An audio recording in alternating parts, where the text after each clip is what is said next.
तो आपका जो यूरिया और क्रिएटिनिन था वो 240 के आसपास था, कितना था?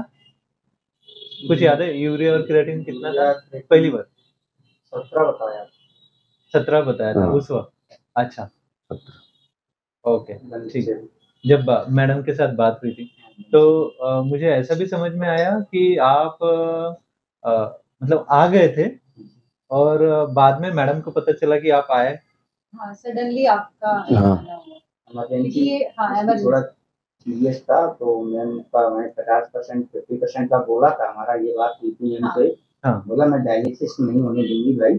हाँ, 50% मेरी जिम्मेदारी है। हाँ, 50% जो 50% हमें इस उम्मीद से आए थे कि जब पेशेंट को 50% रिलैक्स होने के कारण हमें खुद अपने आप से उम्मीद थी कि हम हमारा पेशेंट बराबर आ जाएगा बराबर। और यहाँ पर आने के बाद जब रिपोर्ट्स देखी, मुझे पता नहीं अभी आपको ये चीजें पता है या नहीं है, लेकिन उस वक्त ऐसा डिसाइड किया था यार ये तो बहुत ज्यादा है, तो इनको डायलिसिस के लिए पहले जरूरत है, इसीलिए एडवाइस भी किया था जहाँ तक मुझे पता है हमारा डिस्कशन हुआ था कि डायलिसिस करना चाहिए। लेकिन आप दोनों ने एक बहुत बोल्ड और कॉन्फिडेंट डिसीजन लिया कि नहीं, आपको जो करना है आप करिए, लेकिन डायलिसिस आपको नहीं करना है। श्रीनिवास जी का डिसीजन एकदम काबिले तारीफ था उस टाइम पे। हाँ, आपका डिसीजन था। आप भाई है ना इनके? जी, बिल्कुल मेरा सगा पुत्र है। आप बड़े भाई हैं ना? जी हाँ। सूरज जी आप सबसे छोटे हैं? नहीं, मेरे से छोटा एक और। तो आपका एकदम बोल्ड डिसीजन था जिसकी वजह से हम ये 2 दिन में जो बदलाव हुए हैं, 2 ही दिन, आज का थर्ड डे है अपना, उस पे हम सिर्फ बात करने वाले हैं। तो जब आप आए थे मैंने भी आपको बीच में देखा, तो आपका सबसे पहला जो इश्यू था ये अपना यूरिया क्रिएटिनिन तो था ही, उसके अलावा सांस लेने में जो दिक्कत थी स्पेसिफिकली पोजीशन में थी। आप थोड़ा सा बताएंगे उसके बारे में? नहीं, अब थोड़ा कम है। शुरुआत वाला नहीं, अभी का नहीं, जब आप पहले दिन आए थे मुझे तब का बताइए। तब ज्यादा था। हाँ, तो आपका सांस लेने वाला या फिर कोई इचिंग या फिर खाने में तकलीफ या फिर पेशाब करने में जो था आपका, उससे ने थोड़ा फर्क पड़ा है। नहीं फर्क पड़ा नहीं, मुझे चाहिए कि आपको तकलीफ क्या थी पहले? पहले पेशाब नहीं आ रहा था, जलन हो रही थी पेशाब में। पेशाब में जलन नहीं आ रही थी उनके पेशाब नहीं आ रही थी, और सांस लेने में भी दिक्कत आ रही थी। बराबर। और पेट में दर्द होता था। पेट में दर्द होता, बराबर। और गले का भी शायद आपने बताया। हाँ, गले में भी दिक्कत आती थी। हाँ, हाँ, हाँ, गला क्या है, जाम सा हो जाता। हाँ, जाम सा हो जाता था। और पैरों का क्या बोल रहे थे आप? सूजन की दिक्कत आई सूजन की दिक्कत सबसे थी ज्यादा। पैरों की। हाँ, और खाने का भी मतलब आपका खाना कम हो गया था। हाँ, हाँ, हाँ, ठीक। और फिर उसके बाद में ये अपना फर्स्ट डे का है जो आपके कंप्लेंट्स थी। हाँ, फर्स्ट। तो फिर हमने दवाई दी, कुछ माइंड पे काम किया, कुछ सेल्स को रीजनरेट करने के लिए कुछ दवाई दी ताकि नेफ्रॉन्स एक्टिवेट हो और हमारा जो किडनी है वो रिपेयर की स्थिति में आना चाहिए। इसके लिए हमने कुछ आपके सेशन लिए, कुछ दवाई दी, कुछ लिखने के लिए बोला, कुछ देखने के लिए बोला। वो आपने आपके हद तक जो जितना आपको पॉसिबल है उतना आपने किया बराबर, है ना? तो उसके बाद आज का हमारा थर्ड डे है। तो थर्ड डे में आपको क्या डिफरेंस दिखाई दे रहा है इन सारी चीजों में जो आपने कंप्लेंट्स बताई इसमें? जो चीज तुमने बताया मैं उसमें से कोई एक दिक्कत उसमें जो भी है जैसे ही है वैसे हम 3 दिन की बात करेंगे। सांस में थोड़ा फर्क पड़ गया है। सांस जो लेते थे उसमें फर्क पड़ा है। हाँ, गले में भी दिक्कत नहीं है अब। हाँ, गले में जो बात करने में या फिर गिरने में जो तकलीफ होती थी, दर्द होता था, वो नहीं है। वो नहीं है। हाँ, और सूजन तो है ही। सूजन है एकदम बराबर, सूजन जैसी की वैसी है। बराबर। और जैसे ईचिंग का कोई दिक्कत नहीं है। ईचिंग की भी कोई दिक्कत नहीं। पेट का दर्द आपका नहीं है, कम है, ऐसे 2 दिन से नहीं हो रहा है। नहीं हो रहा है। हाँ, अपन 2 दिन की बात करेंगे, हम हाँ, बात नहीं करेंगे, 2 दिन की बात करेंगे। तो पेट दर्द भी कम है। और सबसे ज्यादा मेन जो आपको लगता है कि जब आप आए थे तब आपका यूरिन आउटपुट कितना था आपने देखा था? मतलब यूरिन बनने की क्षमता कितनी थी?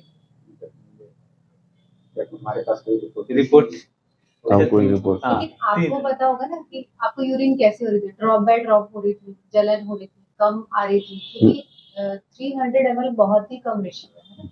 300 था ना, जहाँ तक मतलब नोट किया हुआ है अपने, 300 था। 300 और आज जब अपने रिकॉर्ड किया, जो अपन 12 आवर्स का लेते हैं, वो 1050 है ना, 1050। मतलब 300 से लेके 1000 के ऊपर हम चले गए सिर्फ 3 दिन में। तो अभी आपको इसमें थोड़ा-सा मैं थोड़ी-सी जानकारी दे दूँगा कि जब भी यूरिन आउटपुट बढ़ता है, और ये भी स्पेसिफिकली मैं ये पहले ही बता दूँ, आपको कोई भी ऐसी दवाई नहीं दी गई है कि जो जैसे एलोपैथी में होता है ना कि पानी बाहर निकालने के लिए गोली देते हैं, डायूरेटिक्स जिसे हम बोलते हैं, ऐसी कोई दवाई आपको नहीं दी गई। फिर भी आपका यूरिन आउटपुट 300 से लेके 1000 के ऊपर चले गया, और वो भी ढाई दिन में। अभी तो दिन पूरा होगा, तब होगा, कल का बाद में होगा। ये ढाई दिनों में आपका 1000 के ऊपर चला गया। इसका मतलब ये है सीधा-सीधा डायरेक्ट कनेक्शन कि हमारे नेफ्रॉन्स अभी एक्टिवेट होने लगे हैं किडनी के। वो अच्छे तरीके से काम करने लगे। ये कोई पूरी दुनिया में सोच नहीं सकता कि 17 क्रिएटिनिन होने के बाद 240 प्लस यूरिया होने के बाद भी यूरिन आउटपुट बढ़ सकता है, कभी पॉसिबल नहीं। लेकिन ये सिर्फ तुमने करके देखा है कि ये हो सकता है। तो इसके बारे में आप क्या बोलोगे? मतलब सच में जब आप फर्स्ट डे आए थे ना, तो हमारा श्रीनिवास से ये डिस्कशन चल रहा था कि देखेंगे अपन, बाद में देखेंगे कि क्या होता है, अभी अपन कुछ भी नहीं बोल सकते। लेकिन विद इन 2 डेज आपने इतना अच्छा रिजल्ट दिखाया है कि मतलब हम खुद ही हैरान है कि इतना अच्छा रिजल्ट आपने अचीव किया। तो इसके बारे में तुम क्या बोलोगे? तुम्हारी राय क्या है? अच्छा ही रहा, और क्या। अच्छा रहा। और क्या क्या लगता है आपको कि यार मतलब पहले जो आप सफर कर रहे थे और यहाँ पर आने के बाद जो उम्मीद दिखी, उसके बारे में आप क्या बोलोगे? उम्मीद अच्छा रहा। तो इतना दूर आए थे, उससे थोड़ा सा मैं रिलैक्स हुआ, अच्छा लगा। अच्छा लगा। ओके, ठीक है। लेकिन बीच में कल रात को हमें थोड़ी तकलीफ भी हुई, है ना? और उसी के लिए जो जो अच्छे डॉक्टर जिसे हम कहेंगे, जो सही सलाह देते हैं, वही सलाह हमने आपको भी दी कि आइडियली आपने जो डायलिसिस बोले या फिर जो हमने एडवाइस दिया, जो डॉक्टर रवि सर ने एडवाइस दिया, वो हम आपको कह रहे हैं कि आपने भी वही करना चाहिए।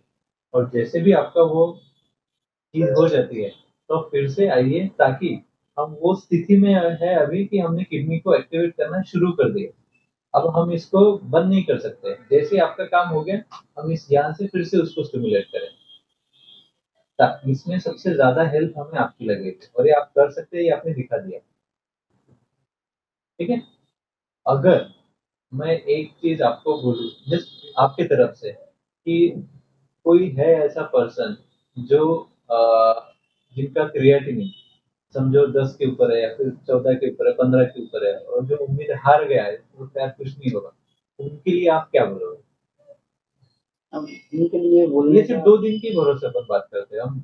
2 दिन का ऐसा, हम जो भैया मनोज राज जी ने जयपुर वाले, उनका इलाज चल रहा था। हाँ। इनका नंबर लिया था। हाँ। मैंने तो अब यहाँ आने से एक तो उसका गला थोड़ा रिलैक्स है, रिलैक्स। सूजन में कोई हमारे को कोई 1% भी, आराम 1% भी आराम नहीं। एकदम बराबर। बराबर। एकदम बराबर। उसके बाद में इसको गले में, और आज इसके जो चेहरे पर सूजन है ना, हाँ। वो भी नहीं हुई है। जो बात पेशेंट को दिखती है, अटेंडर को क्या दिखेगी, ये पेशेंट को। ये हमें यहाँ से रिलैक्स है, ये हमारा क्योंकि देखिए वादा है। अभी इनकी एज जो है वो बहुत अच्छी है, बहुत से यंग एज है इनकी, तो अभी रिकवरी बहुत फास्ट हो सकती है इनकी, है ना? तो अपन आगे बिल्कुल चांस ले सकते हैं इसका। बॉडी डाउन होती ना, तो इतना काम कर नहीं सकती है। कर ही नहीं सकते। एकदम बराबर। और इस लेवल के पे आए भी वो चल मतलब के आए, ये तो गाँव वाला भी घूमता है, ऐसा थोड़ी है। अच्छा, घूमना चाहिए, मैं तो बोलूंगा घूमो।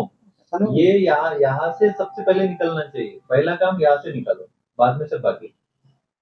उसकी गाँव में घूमते हैं, तो थोड़ी लेटी वाली उसकी खुद की पर्सनैलिटी दुकान है। हाँ। ऐसा थोड़ी वहाँ रहता है। और ये हमारे कारण नहीं हुआ श्रीनिवास जी, ये जब तक, क्योंकि हमारा, हम पहले ही बताते हैं, जो ट्रीटमेंट है उसमें आपका भी डेडिकेशन चाहिए होता है, ठीक है? तो ये सूरज जी अगर नहीं करते तो ये पॉसिबल नहीं था, ठीक है? उन्होंने ऐसा किया, इसलिए उनको इतना रिजल्ट भी मिला है, ठीक है? तो आगे भी सूरज जी, इतना कोई बहुत बड़ी डील नहीं है डायलिसिस की, ठीक है ना? अगर होती भी है तो एकदम कर सकते हैं अपन, क्योंकि वो बहुत बड़ी प्रोसेस नहीं होती, वो ये है कि अभी इमीडिएटली अपन को उसकी नीड है तो करना है, लेकिन अपन वापस से रिकवरी स्टार्ट कर सकते हैं क्योंकि आपकी जो बॉडी है वो रिस्पॉन्ड कर रही है। तो ये बहुत अच्छे साइंस है जो हमको मतलब आगे ले जा सकते हैं। ये पक्का कंफर्म है। अभी देखो मैं इसीलिए बोल रहा हूँ क्योंकि ये 300 से 1000 जाना ये इंडिकेशन है और वो भी विदाउट कोई भी डायूरेटिक, ये सबसे मेन है। जनरली हम अगर कोई गोली देते हैं बाद में होता है एलोपैथिक गोली, तो हम समझ सकते हैं कि नहीं ये गोली का असर हो सकता है, लेकिन ऐसा कोई दवाई ऐसी नहीं दी गई है कि पानी निकाला जाए और बाद में किडनी दे, ऐसा कुछ भी नहीं किया है। इसको ये पेट में बता रहा है, इसको पानी है क्या इसके अंदर? ये धीरे धीरे निकल जाएगा, इसकी चिंता नहीं, पानी है, वो सूजन ही है। और ऐसे डायलिसिस हो जाएगी सर, उसके बाद ऑटोमेटिक निकल जाएगा। हाँ वो कम हो जाता है। डायलिसिस के बाद जो भी कंप्लेंट्स हैं इसकी सारी कम हो जाएगी, स्वेलिंग भी कम हो जाएगी। तो हम अपना काम ये है कि डायलिसिस अगर हफ्ते में एक बार हो रहा है तो कैसे हम उसको 15 दिन में एक बार कर सके और कैसे महीने में एक बार फिर वो छूट जाए, ऐसा। डायलिसिस की जो नीड है ना उसको हमारा ट्रीटमेंट कम करता है। जैसे अभी किसी की 3 बार हो रही सपोज, फिर 2 बार होगी, फिर 1 बार होगी, ऐसे ऐसे जो किडनी के जो सेल्स हैं हम उसको एक्टिव करते हैं और धीरे धीरे डायलिसिस की नीड है वो कम होती है। अब इसका एक बात बताऊं, जैसे जो दारू पीने वाला है उसको, उसकी बॉडी जब तक वो दारू नहीं लेगा ना, उसकी बॉडी चलने के लिए नाकाबिल हो।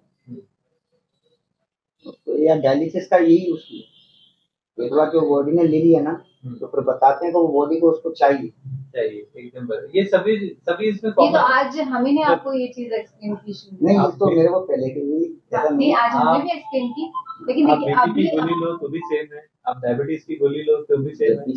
एलोपैथिक में वो सेम ही है, वो वैसे ही चलता है, वो आदत हो जाती है। तो हमें आदत को तोड़ने का साइकिल ब्रेक करनी पड़ेगी।